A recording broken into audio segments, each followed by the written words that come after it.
Good morning students. हम chapter number 3 election and representation पढ़ रहे थे और आज का हमारा टॉपिक है रिजर्वेशन ऑफ कॉन्स्टिट्यूंसीज, यानी कि हमारी जो कॉन्स्टिट्यूंसी है उन कॉन्स्टिट्यूशन को स्पेशल क्लास के लिए रिजर्व करके रखा हुआ है और उन्हीं रिजर्वेशन के बारे में आज आप पढ़ेंगे।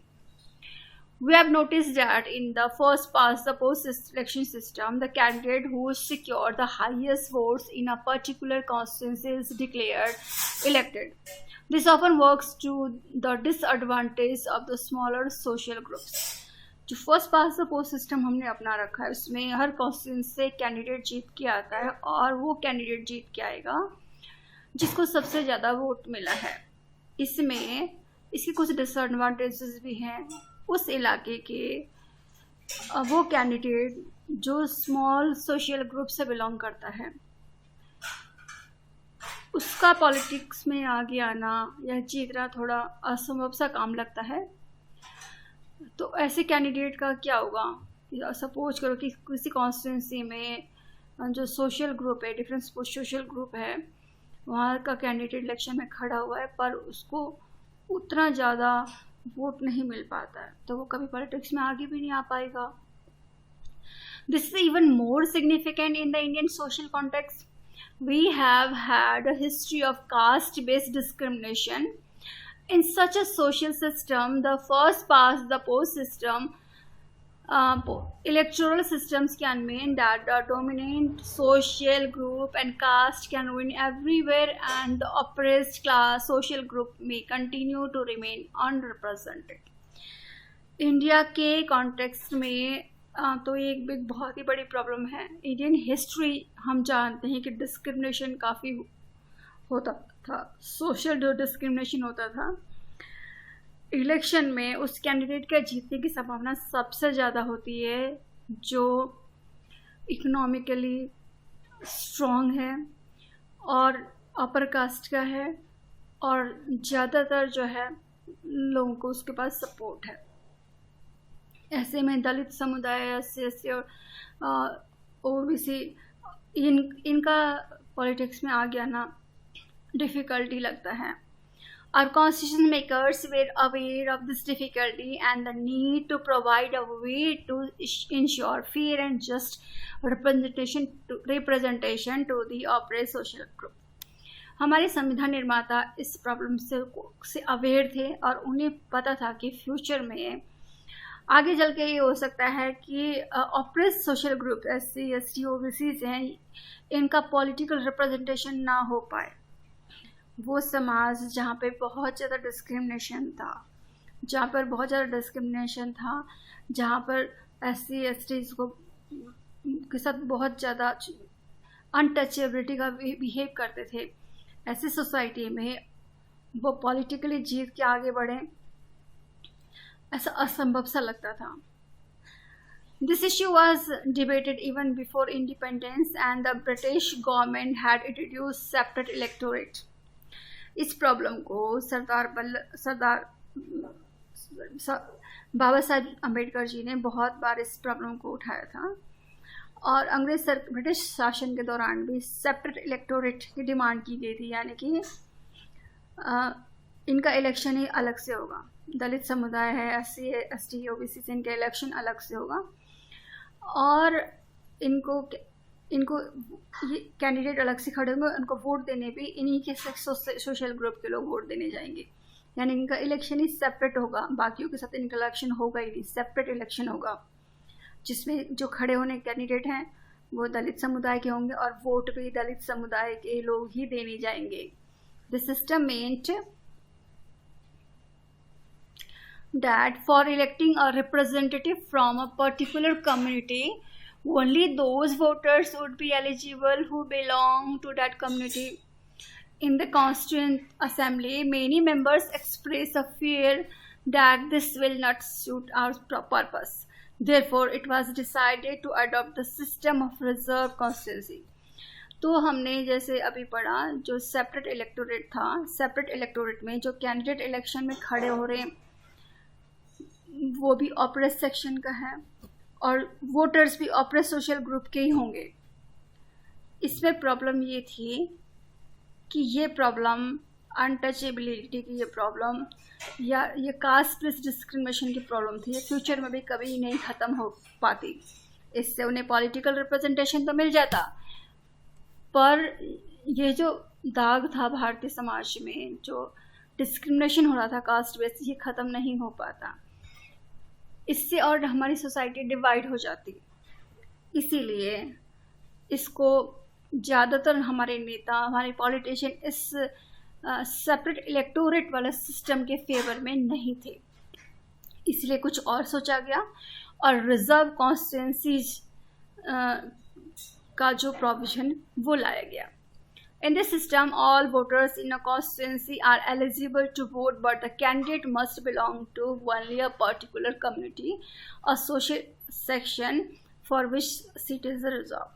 अब रिजर्व कॉन्स्टिट्यूंसी में क्या होता है, अगर ये कॉन्स्टिट्यूंसी है तो इसमें जो कैंडिडेट खड़े होंगे तो सारे के सारे कैंडिडेट उसी सोशल ग्रुप के होंगे। अगर ये कॉन्स्टिट्यूंसी एससी के लिए रिजर्व है तो इसमें जितने कैंडिडेट खड़े होंगे सभी एससी होंगे, भले वो बीजेपी से खड़े हैं, कांग्रेस पार्टी से खड़े हैं, आम आदमी पार्टी से खड़े हैं, निर्दलीय खड़े हैं या किसी भी पॉलिटिकल ग्रुप से खड़े हैं, सारे कैंडिडेट एससी से खड़े होंगे। अगर एक कॉन्स्टिट्यूंसी एससी के लिए रिजर्व करी गई है तो सारे कैंडिडेट जो खड़े हैं, जितने कैंडिडेट खड़े हैं वो सारे के सारे एससी ग्रुप के ही होंगे।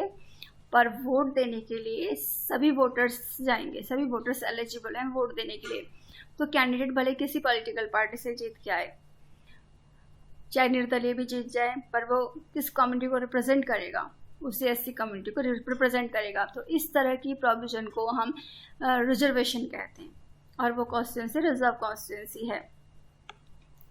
There are certain social groups which may be spread across the country. In a particular constituency, their number may not be sufficient to be able to influence the victory of a candidate. However, taken across the country, they are significantly sizable group. To ensure their proper representation, a system of reservation became necessary. The Constitution provides for reservation of seat in Lok Sabha and State Legislative Assembly for the scheduled caste and scheduled tribe.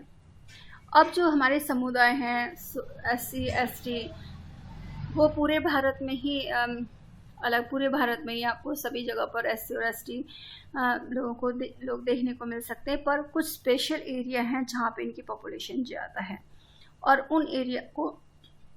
उन area के जहाँ पे इनकी population ज़्यादा, उन area को हम reserve constituency बना सकते हैं।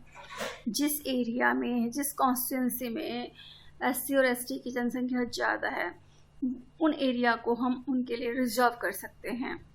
This provision was made initially for a period of 10 years and as a result of successive constitutional amendment has been extended up to 2010. जब संविधान निर्माण किया गया था तो ये रिजर्व कॉन्स्टिट्यूंसी का प्रोविज़न 10 साल के लिए किया गया था और 10 साल के बाद संविधान में अमेंडमेंट करके, संविधान में संशोधन करके इसको 2010 तक एक्सटेंड कर दिया गया था और बाद में और ज़्यादा आगे एक्सटेंड होता ही चला गया। The parliament can take a decision to further extend it. 2010 के बाद अगर इसको आगे भी ये लागू है ही, अगर आगे से कंटिन्यू करना है तो ये इसके लिए जो बिल है वो हमारे पार्लियामेंट से पास हो जाता है। The Parliament can take a decision to further extend it when the period of reservation expires. The number of seats reserved for both of these groups is in proportion to their share in the population of India. अब लोकसभा में इनके लिए seat reserve है और state assembly में भी SC और ST के लिए सीट रिजर्व है। लोकसभा और स्टेट विधानसभा जो होती है, हमारे राज्य की विधानसभाएं हैं, वहाँ पर एससी और एसटी दोनों के लिए सीट रिजर्व हैं। अब ये सीट्स की रिजर्वेशन, कितनी सीटें रिजर्व हैं, ये चेंज होती है पॉपुलेशन के अकॉर्डिंग। अगर इनकी पॉपुलेशन बढ़ती जा रही है, इनकी पॉपुलेशन बढ़ चुकी है, तो इनको ज़्यादा सीट इनके लिए रिजर्व कर दी जाती है। Today of the 543 elected seats in Lok Sabha, 79 are reserve for scheduled caste and 41 are reserve for scheduled tribes. तो आपको पता है हमारे लोकसभा में 543 सीट्स हैं। 543 हमारी कॉन्स्टिट्यूंसी है, जिसमें से 79 जो कॉन्स्टिट्यूंसी है वो शेड्यूल्ड कास्ट के लिए रिजर्व है और 41 जो कॉन्स्टिट्यूंसी है वो शेड्यूल ट्राइब के लिए रिजर्व है।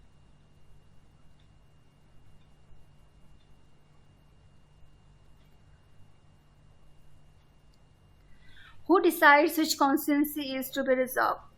On what basis is this decision taken? This decision is taken by an independent body called Delimitation Commission. Who decide which constituency is to be reserved? अब कौन सी कॉन्स्टिट्यूंसी एसटी के लिए reserve करना है, कौन सी कॉन्स्टिट्यूंसी एससी के लिए reserve करना है, इसका डिसीजन एक कमीशन करता है और उस कमीशन का नाम है delimitation commission. The Delimitation Commission is appointed by the President of India and work in collaboration with the Election Commission of India. हमारी जो Delimitation Commission है, इसका अपॉइंटमेंट, इसमें जो मेंबर काम करते हैं, इस कमीशन में जो मेंबर काम करते हैं उनका अपॉइंटमेंट प्रेसिडेंट के द्वारा होता है और ये कमीशन इलेक्शन कमीशन के साथ मिलकर काम करता है। It is appointed for the purpose of drawing of the boundaries of constituency all over the country. और इस कमीशन का काम है पूरी इंडिया में जो है कॉन्स्टिट्यूंसी की जो बाउंड्री निर्धारित करना, कॉन्स्टिट्यूंसी का निर्धारण करना। A quota of constituency to be reserved in each state is fixed depending on the proportion of SC/ST in that state.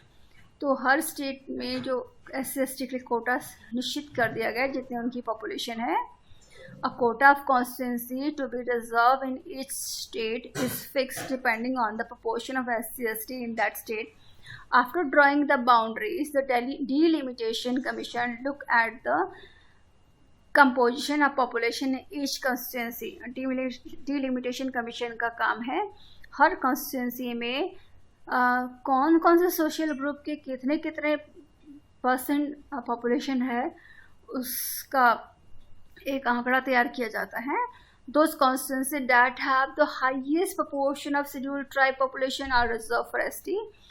जिस कॉन्स्टिट्यूंसी में ST ज़्यादा हैं वो ST के लिए रिजर्व हो जाएगी और जिस कॉन्स्टिट्यूंसी में SC ज़्यादा रहते हैं वो SC के लिए रिजर्व हो जाती है। In the case of scheduled caste, the Delimitation Commission look at two things. It picks constituencies that have higher proportion of scheduled caste population, but it also spreads these constituencies in different regions of the state. This is done because the scheduled caste population is generally spread evenly throughout the country. SC और ST में हम एक फ़र्क देखने को मिलता है कि जो हमारे शेड्यूल्ड ट्राइब्स हैं वो किसी पर्टिकुलर रीजन में ज़्यादा पाए जाते हैं, वहीं पर जो शेड्यूल्ड कास्ट है वो थोड़ा फैले हुए या डिस्ट्रीब्यूटेड पाए जाते हैं, वो पूरे स्टेट में फैले हुए मिलेंगे। वहीं पर ST जो है किसी पर्टिकुलर सेक्शन में हमको ज़्यादा मिलते हैं। This is done because the scheduled caste population is generally spread evenly through out the country. This reserve constituency can be rotated each time this reserve constituency can be rotated each time the delimitation exercise is undertaken. तो ज़्यादातर time हमने देखा है कि जो scheduled tribe के लिए जो कॉन्स्टिट्यूंसी है उनमें बदलाव नहीं आता, पर शेड्यूल्ड कास्ट की जो कॉन्स्टिट्यूंसी है उसमें बदलाव आ सकता है। अगर किसी कॉन्स्टिट्यूंसी में इस इलेक्शन में SC की पॉपुलेशन ज़्यादा नहीं पर अगले इलेक्शन तक हो जाती है तो अगले इलेक्शन में किसी दूसरी कॉन्स्टिट्यूंसी को भी शेड्यूल्ड कास्ट के लिए रिजर्व किया जा सकता है। The Constitution does not make similar reservation for other disadvantaged group. Of late, there has been a strong demand seeking reservation of seat in Lok Sabha and state assemblies for women. तो हमने देखा कि लोकसभा और विधानसभा में केवल SC और ST के लिए रिजर्वेशन है, बाकी सोशल ग्रुप के लिए नहीं है। काफ़ी लंबे समय से लोकसभा और स्टेट असेंबलीज में फीमेल रिजर्वेशन की डिमांड होती आई है जो कि अभी तक फुलफिल नहीं करी गई है। Given the fact that very few womens are elected to representative bodies, the demand for reservation 1/3 seats for womens in increasingly being articulated. हमारी जो स्थानीय शासन है, लोकल गवर्नमेंट है, उसमें 1/3% सीट्स फीमेल के रिजर्व है, पर विधानसभा और लोकसभा में नहीं है। यहाँ पर फीमेल रिप्रेजेंटेशन बहुत कम है, इसलिए काफ़ी लंबे समय से ये डिमांड उठ रही है कि लोकसभा और विधानसभा दोनों में ही महिलाओं को 33% रिजर्वेशन दे दिया जाए। We shall discuss this in the chapter on local governments. A similar provisions of Lok Sabha and Vidhan Sabha would require an amendment to the Constitution. Such an amendment has been proposed several times in the Parliament but has not yet been passed. तो अभी तक बहुत बार female के लिए reservation करने की demand भी उठी और काम भी कई बार डिबेट भी हुई पार्लियामेंट में, पर यह बिल अभी तक पास नहीं हो पाया है। तो फीमेल्स के लिए लोकसभा और विधानसभा में कोई रिजर्वेशन नहीं है। ओबीसीज के लिए भी लोकसभा और लोकसभा में कोई रिजर्वेशन नहीं है।